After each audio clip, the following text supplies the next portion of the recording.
Alright, in this recording we're going to be using flybase. So what I'm going to do is I'm just going to type in flybase. We go here.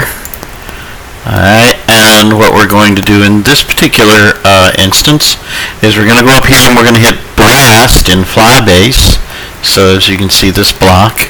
Alright, and it's asking for a sequence. Now what sequence are we going to put in? We're going to put in our results from our sequencing. So I'm going to copy that. Alright, I'm going to come back.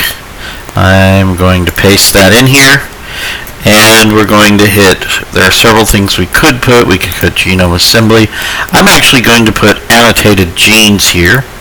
You could just do genetic assembly, but annotated genes should be a little more interesting.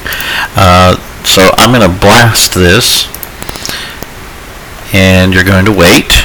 Alright, it will renew every 10 seconds, so you just have to wait until it decides that it's done.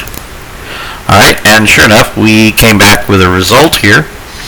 And its claims, what this is telling us is it's pretty similar what we put into the beginning of this particular gene here, which it should be. These are different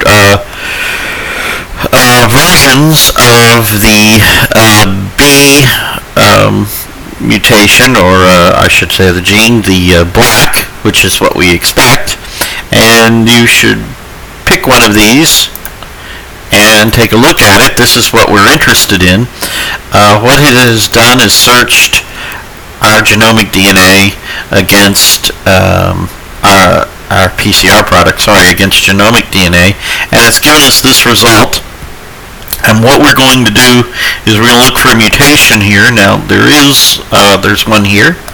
All right, as you can see, there's an insertion here and an insertion here.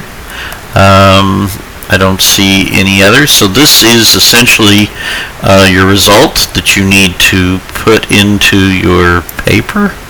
So let's grab this. I'm going to copy this. I'm going to put that in here and save it for later. You will need this in your paper. Now there are other things that we can look at in flybase that are going to be of use to you.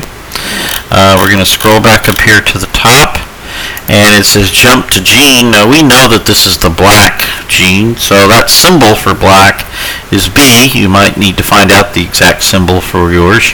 You might type in black, but the symbol is probably easier, and we're going to go.